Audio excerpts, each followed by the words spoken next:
The Sonic Racing Crossworlds open network test gave us a second opportunity to try out Sonic Racing Crossworlds completely free. Now, they did earlier in the year have a closed network test, which was basically just kept to a selection of approved players, and lobbies were generally sorted by region. But the open network test gave everybody a chance to play with everybody. You could invite friends from all around the world to play with you on all different consoles, crossplay is included, and we got to experience where the game is at the moment. But for a quick recap on my opinions on the closed network test that dropped earlier in the year, I liked it, but I had a lot of issues with it. I felt the general gameplay felt way too crammed and way too luck-based. Attack items felt far too debilitating. It felt like you could be racing the race of your life, playing with all the skill in the world, coming first consistently, but all that had to happen was for you to get a ninja star through the back of your vehicle, and you're finishing 8th. Meaning the experience felt kinda just pointless. And since that closed network test, it seemed like a lot of people had the same overall criticism. The overall item balancing was just way off. Leads felt nigh on impossible to sustain, and this very flashy experience just felt kinda meaningless. However, I had heard good things from later demos. Good Vibes Gaming was saying that the game had come a long way, and every new bit of footage we saw of the game was looking more and more exciting, so I was pretty eager to try out this open network test. My hopes were for a fairer, more balanced, and just less chaotic experience. Well, one of the major new changes for the open network test, which I'm going to refer to as Beta 2 from now on, was that rather than just world play, we had 3 modes to choose from: Grand Prix, Time Trial, and Online. So I'm going to start with Grand Prix, given that that's probably going to be the most accessible option. That's going to be the one that everyone that gets this game is going to play. Probably the one they're going to play first as well. It's everything you would expect from a Grand Prix. You've got 4 back-to-back races on different tracks, and those tracks are E-Stadium, Rainbow Garden, and Water Palace, and then you've got the Crossworlds scattered within there. And then for round 4, you get a combination of all 3 of the main tracks. So when that big ring opens up where you would get the Crossworld option, you instead transition into the next track, going pretty much seamlessly from E-Stadium to Rainbow Garden to Water Palace, which was a seriously cool new feature. Now, it did look like there were more Grand Prix available, as you had like 3 of them where you could see kind of a preview for the races, and then you had nothing but question marks for the rest. And on those further Grand Prix that you could preview, it did say play the online mode. So I figured it would mean play the online mode and come back and you could unlock those, but what it actually means is play the online mode and fuck off. If you want to experience these tracks, they're there. Not the clearest way of handling a demo, but alright. You've also got speed settings like you have in, say, Mario Kart now. And you had 3 available speeds in this game. You had normal speed, high speed, and sonic speed. But supersonic speed was locked for this one. On normal speed, you're in for a breezy time. It is just a very breezy racing experience. You won't hit the massive top speeds of the other modes, but you will have a nice time just gliding around these tracks fairly low stakes. High speed ups the stakes just a little bit. You're a bit more nimble now, but so are the other races, so there's a bit more of a challenge there. And sonic speed of these Grand Prix modes was the closest to kind of the chaos of that world play in the previous beta. Granted, still quite a bit smoother than that. But on normal speed, I had like a 100% win rate. On high speed, I'd say about 90, and then on sonic speed, I'd say about 70. Beta 2 also has a dynamic camera option, so even if you are on normal speed, you'll still be feeling that sense of speed. Which is also great. I'm really hoping that dynamic cameras is something that's going to carry over into the next mainline Sonic game as well. The difference is that the camera isn't just fixed on your kart now, it kind of zooms in and out based on kind of your speed. Your overall field of vision will change based on what you kind of do and don't need to see, and it just feels a lot more immersive. Genuinely a game changer. So yeah, we've got a pretty nifty Grand Prix mode here, but there is something that elevates it a little bit more, and that's the rival feature. Once you're loaded into that Grand Prix menu, it will present you with a rival, and this is just any random character basically. The race will begin with a little cutscene of them egging you on. You've got your 2 characters giving each other a bit of sass talk. And they will continue to talk shit to each other during the race. When you overtake them, they'll complain about it. When they overtake you, they'll give you a little taunt. They'll criticize your choice of crossworld. Before the last race, they'll be like extra determined to beat you, depending on how well you're doing. And if you win, you get your very own victory animation, which feels like actually kind of a suitable reward. But I think this whole rival thing is just a win-win across the board for both longtime Sonic fans and the general audience as well. as a Sonic fan, there's a lot of different characters that I've wanted to see interact with each other that we haven't actually ever seen share the screen before. And I think every Sonic fan has wanted to see maybe like Knuckles and Shadow interact, or Sage and Metal Sonic interact, which we're going to be getting in the final game, but we didn't get in this beta. How about Jet and Shadow? It's mostly just going to be Shadow, to be honest. Given the fairly solitary nature of the character, it's very interesting to see him interact with other characters. But then it's also kind of a win-win for the general audience as well, because a big part of this game is that there's going to be collaborations with other mainstream properties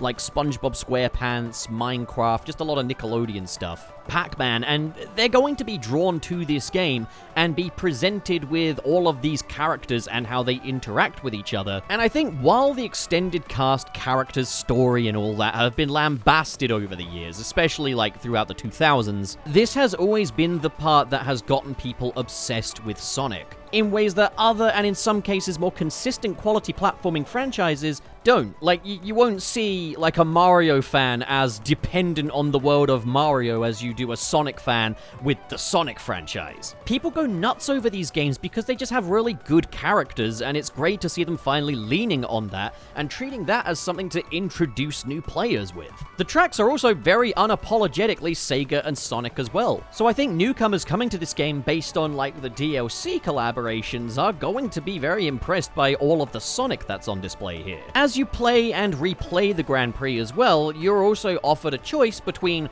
your assigned rival and a higher level rival if you want to challenge yourself just that bit further. And between each round, you're also given the opportunity to switch gadgets. And these are going to become quite important. In beta number 1, the closed network test, they kind of told you about the gadget plate once, and then I'd kind of just forget about it. I'll be like, my vehicle controls fine as it is. I guess some faster tricks couldn't go amiss, but I don't really worry about that too much. But in Grand Prix mode, it consistently reminds you that this is an option, completely reframing this function in quite an important way, as we'll see later. But now I'm going to talk about another mode, and that is Time Trial. Now, there's not much to say about Time Trial. It's pretty much everything it says on the tin. You choose a racetrack, you do 3 laps around it, and then you try and beat your best time. Or you can go for the world leaderboards as well. That's also an option. However, this also gives you the opportunity to just explore these tracks on your lonesome, and also just treat these racetracks as just that without the crossworld function. Now, a giant ring portal still does open up, transporting you back to the start of the racetrack, but it doesn't transport you to a crossworld, meaning that if you just want to chill out at E-Stadium, you can. And if you're trying to beat your best time as well, that's a little ghost that you're racing around the track too, which is just really cool. I understand that that is quite a fixture of other racing games, but I'm honestly hoping that we can see something like this in, like, the next Sonic game. I'm surprised they didn't try something like this for the Sonic Generations Doppelganger races, or maybe one of the cyberspace missions in Sonic Frontiers, but hopefully next time. There's not really much to say about the time trial. It's just everything you'd hope a time trial would be, and it's as good as you could ever expect. Okay, shut the fuck up. I'm gonna read for the patrons now. In the $10 and above tier, we have Just Another Evil Robot Clone Seeking Revenge, Xander Wolf, Ghostly Phantom, Twilord, KB, Sad Goku, Dare Denny, KO Bennett, Ooh, you wanna do it? So you so wanna, ooh, what? And Mr. SP, Sirius the Skeptic, and Biotin. Then in the $5 tier, we've got Joseph Tribble, Press Play to Jason, Gideon Wells, Basic Content, Ben Raven, Reese Burns, Manalza, Goat Cannon, Litzy, Silver, Josh Strider, Grant Allen, Zach Bukowski, Marv Animation, Cho Henshin, RT0, Kalex, SSS06, and Vera Wild. Thank you folks so much for your generosity. I do just quickly also want to bring your attention to a fundraiser I'm running. This is for my viewer and friend CB Seaballs out in California. She and her family recently accidentally bought into a housing scam which has got them now living in a tent. And we can't have that. So I've set up a GoFundMe to try and help them all back on their feet. The link is in the description. If you can't donate right now, that's no sweat. No explanations owed. Any shares are also a huge help. So this time the online mode offers 2 different experiences. We had World Play, but then on the Sunday we had the Persona 5 event. And we're going to start with World Play. So World Play offered most of the tracks available in the closed network test with a few new additions, all of which were featured in the previews for the other Grand Prix races. The Crossworlds as well, by and large, the same ones from the previous beta, but with some new additions. Now I'm going to say this, a lot of my issues with that original closed network test are still present in this version.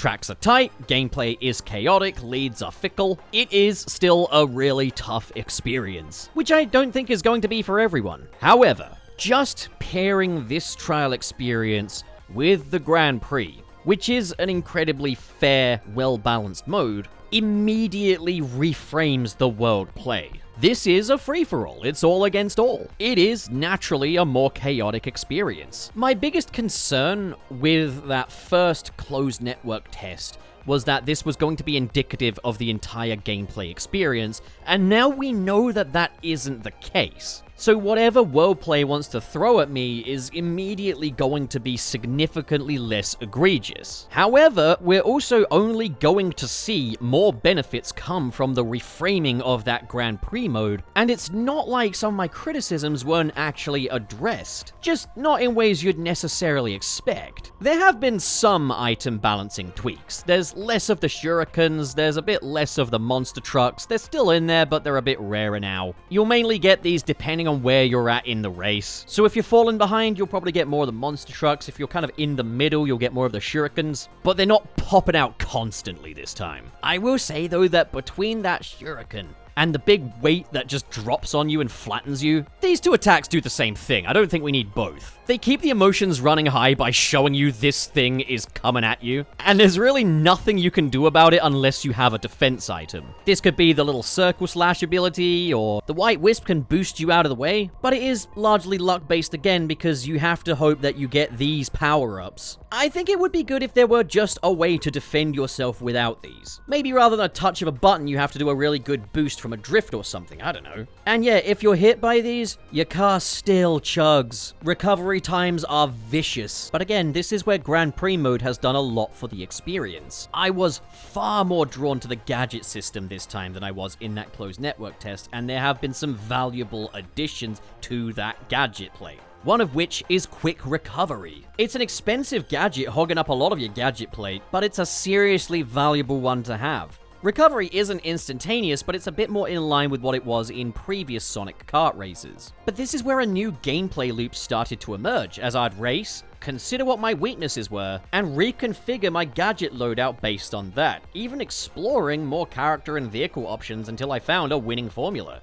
And so my losses would go from painful 12th place losses to 8th place losses to eventually just kind of 4th place losses consistently, with even a few wins in there. I eventually found that collision boost paired with quick recovery, mini collision rings, and extended slipstreams was the way to go gadgets-wise for me. And that pairing a speed character with a handling character gave me only further advantages. It really helped that the Grand Prix mode constantly reminded me of those gadgets. These went from what felt like a frivolous little advantage to a real game changer and a major part of the gameplay loop. You could be a scumbag and grant yourself a monster truck from the jump every race. You can replace your regular drift with a powerful spin, which is just great for crowd control. It can get you away from those other racers, and it can chip away at their rings as well. And this is just such an incredible move. But it's an expensive one as well, and I ultimately prioritize things that would help me to survive the track rather than be the killer. Maybe as my skills grow, I'll be able to revisit this move later on, because it was a lot of fun. But if you're not massively interested in the gadget system, there is the option of gadget kits, which come with a selection of advantages, be it hoarding power-ups, or making yourself a bit less vulnerable, or just tuning your vehicle stats. The game clearly wants you to engage with the gadget system, because if you don't, you will definitely be feeling the heat. However, if you're not really that interested in customizing the gadgets yourself, yeah, it does provide you with options. Those gadget kits are perfect for lazy loadouts. With this new gameplay loop though, it completely recontextualized the races from frustrating exercises in luck to strategic experiments. And it felt so rewarding to find a gadget loadout that works. The temptation is also absolutely there to go straight for the extreme gear, and yes, these things are very nimble, but if you're struggling, it can be wise to reconsider the vehicle and character type, because it really does make a world, or should I say, cross-world of difference. A speed character like Sonic can just move at a good, consistently high speed, but an acceleration character like Tails can reach top speed faster, albeit with a less responsive drift. Then there's the power types like Knuckles who can plow through the other races, and handling types like Amy who have incredibly responsive turns. But then you've got those different types applied to the different vehicles as well, meaning that pairing different character types with different vehicle types can offer further different racing experiences and advantages. It's a lot deeper and more nuanced than it really looks. So for the Sunday, World Play was replaced with the Persona 5 event. Instead of being the absolute free-for-all that World Play was, you're instead organized into quote-unquote randomly selected teams based on characters from Persona 5. You've got Joker, Violet, and Morgana. I say randomly in quotation points as I was consistently assigned Team Violet, giving me pink vehicles. Just as well I happen to be fine with the color pink. But Joker's red vehicles were definitely a bit more enticing to me because red is my favorite color. Granted, I still gravitate towards Morgana because he's a scrimbly jimbly, but whatever. These work more like Team Sonic Racing, where the priority isn't so much winning the race, but your team doing the best in general. Winning certainly helps, but everybody needs to work together here. But there are also bonuses, such as 10 points to the team with the most bump boosts or the most air tricks or something along those lines. It will let you know beforehand and even offer you rental gadget plates that will offer you advantages in those challenges. However, it's worth considering whether or not you want to use those because while they can help you to net those extra points, they might not be the best for actually just racing, so you have to carefully consider what you actually want here. But these bonuses mean that if you lost by, say, under 10 points, you do at least have another opportunity to win if you did do the most of the challenges. And then the more points you get, the more Persona 5 themed rewards you get, such as car parts and cosmetics. I used Persona 5 car parts to make a Time Eater mobile from Sonic Generations. Which brings me to customization, and I'm not going to say too much on this because I've already spoken about it a little bit in the Beta 1 review, and I will naturally talk about it when the final game is out. But vehicle customization is a lot of fun. You can get really creative with it, choosing different colors, different shades, different paint styles, combining different vehicle parts, different decals. This all applies to Extreme Gear as well. I always found it funny how most of Sonic's tech is red, yet his Extreme Gear and his cars tend to be blue. The Tornado is Sonic's plane and it's red. His shoes are red consistently. So I made him an Extreme Gear that's styled after his shoes. For Amy, I made her an Extreme Gear that looks like a cannibalized Metal Sonic. I just took the board with the dark stripes at the front and then stuck little red crescent stickers in there. Make it blue, give it gold accents, boom, Metal Sonic. I made a Batmobile, and when I realized that speed characters paired with handling type vehicles was the way to go, I ended up sticking Sonic in what I call the Nugget. It is the most sourceless car I could possibly create, and I'm quite proud of it. And naturally, I recreated the Charmy-mobile from the first beta as well. You can also add auras to these vehicles, as well as customizing the horn too. And the dolphin noise is the funniest. My favorite thing is when you're in the lobby and the characters are all communicating their little emotes, but you could just honk your horn instead, and just having your character make a little dolphin sound is really funny. I was just real quick want to talk about the visuals and music because those two have seen some tweaks from the previous beta.